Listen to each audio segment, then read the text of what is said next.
السلام علیکم ورحمۃ اللہ۔ حضرت عائشہ رضی اللہ تعالی عنہ یہ حضرت ابوبکر صدیق رضی اللہ عنہ کی صاحبزادی ہیں۔ والدہ کا نام میں اختلاف ہے، بعض نے زینب بتایا ہے لیکن وہ اپنی کنیت ام رومان سے مشہور ہوئی ہیں۔ حضور صلی اللہ علیہ وسلم کی صرف یہی ایک بیوی ہیں جن سے کنوارے پن میں آپ صلی اللہ علیہ وسلم نے نکاح کیا۔ ان کے علاوہ آپ کی تمام بیویاں بیوہ تھیں۔ حضور صلی اللہ علیہ وسلم کو نبوت ملنے کے 4-5 سال بعد ان کی ولادت ہوئی اور 6 سال کی عمر میں حضور صلی اللہ علیہ وسلم سے نکاح ہوا اور 9 سال کی عمر میں رخصتی ہوئی۔ نکاح مکہ معظمہ میں ہوا اور رخصتی ہجرت کے بعد مدینہ منورہ میں ہوئی۔ حضور صلی اللہ علیہ وسلم کی خدمت میں 9 سال رہیں۔ جس وقت سید عالم صلی اللہ علیہ وسلم نے ملائے اعلیٰ کا سفر اختیار فرمایا اس وقت ان کی عمر 10 سال کی تھی۔ جب حضرت خدیجہ رضی اللہ عنہا کی وفات ہو گئی تو حضرت خولہ بنت حکیم رضی اللہ عنہا نے سید عالم صلی اللہ علیہ وسلم سے عرض کیا، یا رسول اللہ کیا آپ نکاح نہیں کر لیتے؟ آپ صلی اللہ علیہ وسلم نے فرمایا، کس سے؟ عرض کیا، آپ چاہیں تو کنواری سے کر لیں اور چاہیں تو بیوہ سے۔ حضور صلی اللہ علیہ وسلم نے سوال فرمایا، کنواری کون ہے؟ انہوں نے جواب دیا کہ مخلوق میں جو آپ کو سب سے محبوب ہیں ان کی بیٹی یعنی عائشہ بنت ابی بکر صدیق۔ آپ نے دوبارہ سوال فرمایا، بیوہ کون ہے؟ جواب دیا، سودا بنت زمعہ رضی اللہ عنہ جو آپ پر ایمان لا چکی ہیں اور آپ کا اتباع کرتی ہیں۔ یہ سن کر حضور صلی اللہ علیہ وسلم نے فرمایا، بہتر ہے جاؤ دونوں جگہ میرا پیغام لے جاؤ۔ چنانچہ خولہ رضی اللہ عنہ پہلے حضرت ابوبکر صدیق رضی اللہ عنہ کے گھر پہنچیں۔ اس وقت حضرت صدیق اکبر رضی اللہ تعالیٰ عنہ تشریف نہ رکھتے تھے۔ ان کی بیوی سے کہا، اے ام رومان کچھ خبر بھی ہے؟ اللہ نے کس خیر و برکت سے تم کو نوازنے کا ارادہ فرمایا ہے؟ انہوں نے سوال کیا، وہ کیا؟ جواب دیا، مجھے رسول اللہ صلی اللہ علیہ وسلم نے عائشہ سے نکاح کرنے کا پیغام دے کر بھیجا ہے۔ حضرت ام رومان رضی اللہ تعالی عنہ جواب دیا، ذرا ابوبکر کے آنے کا انتظار کرو۔ چنانچہ تھوڑی دیر میں وہ بھی تشریف لے آئے۔ ان سے بھی حضرت خولہ رضی اللہ عنہ نے یہی کہا کہ اے ابوبکر کچھ خبر بھی ہے؟ اللہ تعالیٰ نے تم کو کس خیر و برکت سے نوازنے کا ارادہ فرمایا ہے؟ وہ بولے، کیا ہے؟ جواب دیا، مجھے رسول اللہ صلی اللہ علیہ وسلم نے اس مقصد کے لیے بھیجا ہے کہ عائشہ سے نکاح کرنے کے بارے میں آپ کا پیغام پہنچا دوں۔ یہ سن کر حضرت صدیق اکبر رضی اللہ عنہ نے فرمایا کہ وہ تو حضور صلی اللہ علیہ وسلم کی بھتیجی ہے، کیونکہ میں آپ کا بھائی ہوں، کیا اس سے آپ کا نکاح ہو سکتا ہے؟ اس سوال کا جواب لینے کے لیے حضرت خولہ رضی اللہ عنہ بارگاہ رسالت میں واپس پہنچیں اور حضرت صدیق اکبر رضی اللہ عنہ کا اشکال سامنے رکھ دیا۔ اس کے جواب میں حضور صلی اللہ علیہ وسلم نے فرمایا، ابوبکر سے کہہ دو تم اور میں دونوں دینی بھائی ہیں، تمہاری لڑکی سے میرا نکاح ہو سکتا ہے۔ رشتہ کے حقیقی بھائی یا باپ شریک یا ماں شریک بھائی کی لڑکی سے نکاح درست نہیں، دینی بھائی کی لڑکی سے نکاح جائز ہے۔ چنانچہ حضرت خولہ رضی اللہ تعالیٰ عنہ واپس صدیق اکبر رضی اللہ تعالیٰ عنہ کے گھر آئیں اور شرعی فتویٰ بارگاہ رسالت میں سے صادر ہوا تھا اس کا اظہار کر دیا، جس پر حضرت صدیق اکبر رضی اللہ تعالیٰ عنہ نے حضرت عائشہ رضی اللہ عنہ سے آپ کے نکاح کرنے پر راضی ہو گئے اور حضور صلی اللہ علیہ وسلم کو بلا کر اپنی بیٹی عائشہ کا نکاح کر دیا۔ حضور صلی اللہ علیہ وسلم نے حضرت خولہ رضی اللہ عنہ کے مشورہ اور کوشش سے حضرت عائشہ اور حضرت سودا رضی اللہ عنہ سے نکاح فرمایا، لیکن چونکہ حضرت عائشہ رضی اللہ عنہ کی عمر بہت کم صرف 6 سال تھی، اس لیے رخصتی ابھی ملتوی رہی۔ البتہ حضرت سودا رضی اللہ عنہ کی رخصتی بھی ہو گئی اور آپ کے دولت قدہ پر تشریف لے آئیں اور گھر کی دیکھ بھال ان کے سپرد ہوئی۔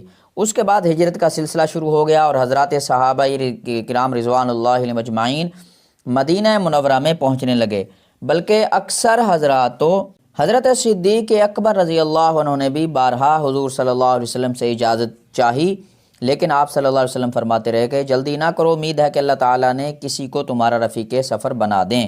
یہ جواب سن کر حضرت ابوبکر صدیق رضی اللہ عنہ کو امید بند گئی کہ حضور صلی اللہ علیہ وسلم کے ساتھ میرا سفر ہوگا۔ چنانچہ اللہ جل شانہ نے حضور صلی اللہ علیہ وسلم کو ہجرت کی اجازت دے دی تو آپ صلی اللہ علیہ وسلم صدیق اکبر کو ساتھ لے کر مدینہ منورہ کے لیے روانہ ہو گئے۔ دونوں حضرات اپنے اہل و عیال کو چھوڑ کر تشریف لے گئے اور مدینہ منورہ پہنچ کر اپنے اہل و عیال کو مکہ معظمہ سے بلانے کا انتظام فرمایا، جس کی صورت یہ ہوئی کہ حضرت زید بن حارثہ اور حضرت ابو رافع کو 2 اونٹ اور 500 درہم دے کر مکہ بھیجا تاکہ دونوں کے گھرانوں کو لے آئیں۔ چنانچہ وہ دونوں مکہ معظمہ پہنچے اور راستے میں ان حضرات نے 3 اونٹ خرید لیے۔ مکہ میں داخل ہوئے تو حضرت طلحہ بن عبید اللہ رضی اللہ عنہ سے ملاقات ہو گئی، وہ اس وقت ہجرت کا ارادہ کر چکے تھے۔ چنانچہ یہ مبارک قافلہ مدینہ منورہ کو روانہ ہوا، جس میں حضرت زید بن حارثہ اور ان کا بچہ اسامہ اور ان کی بیوی ام ایمن، حضور صلی اللہ علیہ وسلم کی 2 بیٹیاں حضرت فاطمہ اور حضرت ام کلثوم اور آپ صلی اللہ علیہ وسلم کی بیویاں حضرت عائشہ اور حضرت سودا، اور حضرت عائشہ کی والدہ حضرت ام رومان، اور حضرت عائشہ کی بہن اسماء بنت ابی بکر، اور ان کے بھائی عبداللہ بن ابی بکر رضی اللہ عنہم اجمعین تھے۔ اس سفر میں حضرت عائشہ اور ان کی والدہ رضی اللہ عنہا دونوں ایک کجاوا میں اونٹ پر سوار تھیں۔ راستہ میں ایک موقع پر اونٹ بدک گیا، جس کی وجہ سے حضرت ام رومان رضی اللہ عنہ کو بہت پریشانی ہوئی اور گھبراہٹ میں اپنی بچی عائشہ کے متعلق پکار اٹھیں، ہائے میری بیٹی، ہائے میری دلہن۔ لیکن اللہ تعالیٰ کی غیبی مدد یہ ہوئی کہ غیب سے آواز آئی کہ اونٹ کی نکیل چھوڑ دو۔ حضرت عائشہ رضی اللہ عنہ کا بیان ہے کہ میں نے اس کی نکیل چھوڑ دی تو وہ آرام کے ساتھ ٹھہر گیا اور اللہ نے سب کو سلامت رکھا۔ جب یہ قافلہ مدینہ منورہ میں پہنچا تو حضور صلی اللہ علیہ وسلم مسجد نبوی اعلیٰ صاحبہ علیہ الصلاۃ والسلام کے آس پاس اپنے اہل و عیال کے لیے حجرے بنوا رہے تھے۔ حضرت سودا اور حضرت فاطمہ اور حضرت ام کلثوم رضی اللہ عنہ کو انہی حجروں میں ٹھہرا دیا اور حضرت عائشہ رضی اللہ عنہ اپنے ماں باپ کے پاس ٹھہر گئیں۔ اس کے بعد چند ماہ بعد شوال میں حضرت عائشہ رضی اللہ عنہ کی رخصتی ہوئی۔ حضرت عائشہ رضی اللہ عنہ کی رخصتی شوال میں ہوئی۔ عرب کے لوگ شوال میں شادی کرنے کو برا سمجھتے تھے۔ حضرت عائشہ رضی اللہ عنہ نے اس جہالت کی تردید کرتے ہوئے ارشاد فرمایا کہ رسول اللہ صلی اللہ علیہ وسلم نے مجھ سے شوال میں نکاح کیا اور شوال میں میری رخصتی ہوئی، تو اب بتائیے مجھ سے کون سی بیوی آپ کی زیادہ چہتی تھی؟ جب آپ نے مجھ سے نکاح بھی شوال میں کیا اور رخصتی بھی شوال میں کی تو اب اس کے خلاف چلنے کا کسی مسلمان کو کیا حق ہے؟ اس جہالت کو توڑنے کے لیے حضرت عائشہ رضی اللہ عنہ چاہا کرتی تھیں کہ شوال کے مہینے میں عورتوں کی رخصتی کی جائے۔ حضرت عائشہ رضی اللہ عنہ سید عالم صلی اللہ علیہ وسلم سے فرمایا کہ تم مجھ کو خواب میں 2 مرتبہ دکھائی گئی تھیں۔ ایک مرتبہ ایک شخص نے تم کو ریشم کے بہترین کپڑے میں اٹھائے ہوئے ہیں، میں نے کھول کر دیکھا تو تم نکلیں۔ میں نے دل میں کہا کہ اگر یہ اللہ کی طرف سے دکھایا گیا ہے تو اللہ ضرور اس کی تعبیر پوری فرمائیں گے۔ دوسری روایت سے معلوم ہوتا ہے کہ فرشتہ بصورت انسان ریشم کے کپڑے میں ان کو لے کر آیا تھا۔ رخصتی کی پوری کیفیت اس طرح ہے کہ حضرت صدیق اکبر رضی اللہ عنہ نے بارگاہ رسالت میں عرض کیا، یا رسول اللہ صلی اللہ علیہ وسلم، آپ اپنی بیوی کو گھر کیوں نہیں بلا لیتے؟ آپ نے فرمایا، اس وقت میرے پاس مہر ادا کرنے کے لیے رقم نہیں ہے۔ حضرت صدیق اکبر رضی اللہ عنہ نے عرض کیا، میں بطور قرض پیش کر دیتا ہوں۔ چنانچہ آپ نے ان کی پیشکش قبول فرمائی اور بیوی کے باپ ہی سے قرض لے کر مہر ادا کر دیا۔ حضرت عائشہ رضی اللہ عنہ سے روایت ہے کہ سید عالم صلی اللہ علیہ وسلم کی بیویوں کا مہر عموماً 12.5 اقیہ یعنی 500 درہم تھا۔ آپ نے مہر نہ ہونے کی وجہ سے کم مقرر کرنے کو بھی عار نہ سمجھا۔ حضرت عائشہ رضی اللہ عنہ کے واقعہ سے رخصتی سے ادائیگی کی اہمیت بھی معلوم ہو گئی، کیونکہ مہر کے ادا کرنے کا حضور صلی اللہ علیہ وسلم نے اس قدر ضروری سمجھا کہ مہر کی ادائیگی کا انتظام نہ ہونے کی وجہ سے رخصتی کر لینے میں تعمل فرمایا، اور امت کے لیے ان باتوں میں نصیحت ہے۔ حضرت عائشہ رضی اللہ عنہ واقعہ کو رخصت اس طرح ذکر فرماتی تھیں کہ میں اپنی سہیلیوں کے لیے ساتھ جھولا جھول رہی تھی کہ میری والدہ نے آ کر مجھے آواز دی۔ مجھے خبر بھی نہ ہوئی تھی کہ کیوں بلا رہی ہیں۔ میں ان کے پاس پہنچی تو میرا ہاتھ پکڑ کر لے چلیں اور مجھے گھر کے دروازہ کے اندر کھڑا کر دیا۔ اس وقت ان کے اچانک بلانے سے میرا سانس پھول گیا تھا۔ ذرا دیر بعد سانس ٹھکانے آیا۔ گھر کے دروازہ کے پاس والدہ صاحبہ نے پانی لے کر میرا سر اور منہ دھویا۔ اس کے بعد مجھے گھر میں داخل کر دیا اور وہاں انصار کی عورتیں بیٹھی ہوئی تھیں۔ انہوں نے دیکھتے ہی کہا، تمہارا آنا خیر و برکت ہے اور نیک فعل ہے۔ میری والدہ نے مجھے ان عورتوں کے سپرد کر دیا اور انہوں نے میرا بناؤ سنگار کر دیا۔ اس کے بعد وہ عورتیں علیحدہ ہو گئیں اور اچانک رسول اللہ صلی اللہ علیہ وسلم میرے پاس تشریف لے آئے۔ یہ چاشت کا وقت تھا۔ اس وقت حضور صلی اللہ علیہ وسلم نے اپنی نئی بیوی سے ملاقات فرمائی۔ حضرت عائشہ رضی اللہ عنہ سید عالم صلی اللہ علیہ وسلم کی مصابحت میں 9 سال گزارے اور ان 9 سال میں خوب علم حاصل کیا۔ حضرت صلی اللہ علیہ وسلم کا احترام پوری طرح ملحوظ رکھتے ہوئے سوالات کر کے علم بڑھاتی رہیں اور آپ خود بھی ان علوم سے بہراور فرمانے کا خیال فرماتے رہے۔ حضرت امام ظاہری رحمۃ اللہ علیہ نے فرمایا کہ اگر حضور صلی اللہ علیہ وسلم کی تمام بیویوں اور ان کے علاوہ تمام باقی عورتوں کا علم جمع کیا جائے تو حضرت عائشہ رضی اللہ عنہ کا علم سب کے علم سے بڑا ہوا رہے گا۔ حضرت مسروق تابعی رحمۃ اللہ علیہ فرماتے تھے، جو حضرت عائشہ رضی اللہ عنہ کے خاص شاگرد تھے، کہ میں نے رسول اللہ صلی اللہ علیہ وسلم کے اکابر صحابہ کو دیکھا جو عمر میں بوڑھے تھے، وہ حضرت عائشہ رضی اللہ عنہ سے فرائض کے بارے میں معلومات حاصل کیا کرتے تھے۔ حضرت عائشہ رضی اللہ عنہا سے حضور صلی اللہ علیہ وسلم کو دیگر تمام بیویوں کی بنسبت زیادہ محبت تھی۔ حضرت عمرو بن عاص رضی اللہ عنہ نے ایک مرتبہ سوال کیا، یا رسول اللہ صلی اللہ علیہ وسلم، آپ کو سب سے زیادہ کون محبوب ہے؟ آپ صلی اللہ علیہ وسلم نے فرمایا عائشہ۔ انہوں نے مکرر سوال کیا، یا رسول اللہ، مردوں میں سب سے زیادہ آپ کو کون محبوب ہیں؟ فرمایا عائشہ کے والد۔ سائل نے 6 بار سوال کیا، ان کے بعد فرمایا عمر، لیکن اس قدر محبت کے باوجود کسی دوسری بیوی کی ذرا حق تلفی نہیں فرماتے تھے، سب کے حقوق اور دلداری اور شب باشی میں برابری رکھتے تھے۔ چونکہ محبت اختیاری نہیں ہے، اس لیے بارگاہ خداوندی میں آپ صلی اللہ علیہ وسلم نے یہ دعا کی تھی، اے اللہ، یہ میری تقسیم ہے، میرے اختیار کی چیزوں میں ہے، لہٰذا مجھے ملامت نہ کیجیے اس چیز میں جس کے آپ مالک ہیں اور میرے قبضہ کی نہیں ہے۔ یعنی طبی محبت غیر اختیاری ہے، اس میں برابری کرنا میرے اختیار سے باہر ہے۔ سید عالم صلی اللہ علیہ وسلم سید الزاہدین تھے، پیٹ بھرنے اور مزیدار چیزیں حاصل کرنے اور سامان جمع کرنے کو ناپسند فرماتے تھے۔ ایک مرتبہ آپ صلی اللہ علیہ وسلم نے حضرت عائشہ سے فرمایا کہ اے عائشہ، اگر میں چاہوں تو میرے ساتھ سونے کے پہاڑ چلیں۔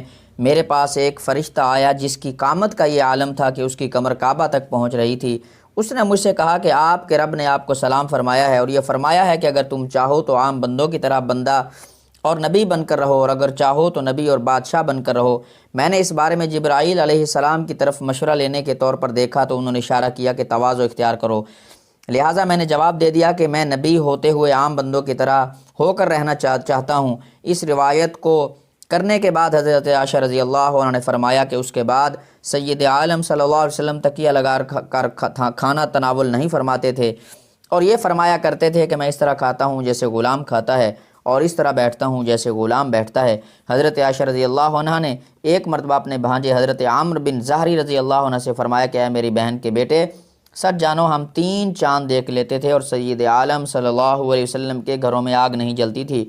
انہوں نے سوال کیا، خالہ جان، پھر آپ حضرات کیسے زندہ رہتے تھے؟ فرمایا کھجوروں اور پانی پر گزارا کر لیتے تھے، اور اس کے سوا یہ بھی ہوتا تھا کہ حضور صلی اللہ علیہ وسلم پڑوس میں رہنے والے انصار اپنے دودھ کے جانوروں کا دودھ ہدیہ بھیج دیا کرتے تھے اور اس دودھ کو ہمیں پلایا کرتے تھے۔ خوراک کی کمی کے ساتھ دوسرا خانگی سامان بھی بہت ہی کم تھا، گھر میں چراغ تک نہیں جلتا تھا۔ حضرت عائشہ رضی اللہ عنہ نے فرمایا کہ مجھے 10 چیزوں کے ذریعے فضیلت ہے، وہ 10 چیزیں یہ ہیں۔ حضرت جبرائیل علیہ السلام میری تصویر لے کر نکاح سے پہلے حضور صلی اللہ علیہ وسلم کے پاس آئے، اور میرے سوا حضور صلی اللہ علیہ وسلم نے کسی کنواری عورت سے نکاح نہیں فرمایا، اور نہ کسی ایسی عورت میرے علاوہ آپ کے نکاح میں آئی جس کے ماں باپ دونوں نے ہجرت کی ہو، اور اللہ تعالیٰ نے آسمان پر سے میری برات نازل فرمائی، اور سید عالم صلی اللہ علیہ وسلم کے پاس اسی حال میں وہی آ جاتی تھی کہ میں آپ کے ساتھ لحاف میں لپٹی ہوئی ہوتی تھی۔ میں اور آپ ایک ہی برتن سے ساتھ بیٹھ کر کپڑا باندھ کر غسل کرتے تھے۔ آپ نماز تہجد پڑھتے رہتے تھے اور میں آپ کے سامنے لمبی لیٹی رہتی تھی۔ آپ صلی اللہ علیہ وسلم کی وفات اس حال میں ہوئی کہ آپ میری گردن اور گود کے درمیان تھے، اور میری باری کا دن تھا، اور میرے ہی گھر میں آپ صلی اللہ علیہ وسلم مدفون تھے۔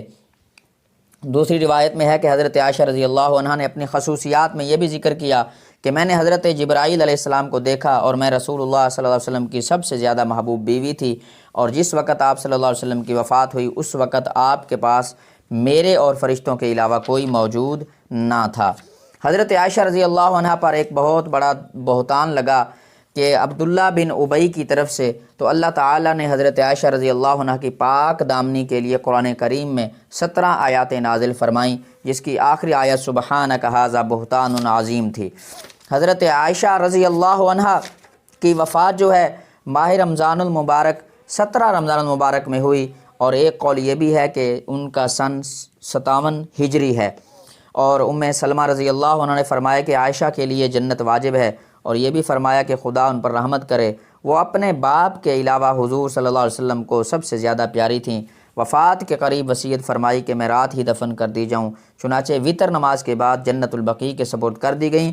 حضرت ابو ہریرہ رضی اللہ عنہ نے جنازہ کی نماز پڑھائی، اور دفن کے لیے ان کے حقیقی بھانجے حضرت عبداللہ اور عروہ، ان کے بھائی کے بیٹے قاسم رضی اللہ تعالیٰ عنہ، اور عبداللہ بن محمد بن ابی بکر اور دوسرے بھائی کے بیٹے عبداللہ بن عبد الرحمن ابی بکر رضی اللہ عنہم قبر میں اترے اور ان کو دفنایا رضی اللہ عنہ۔ السلام علیکم ورحمۃ اللہ۔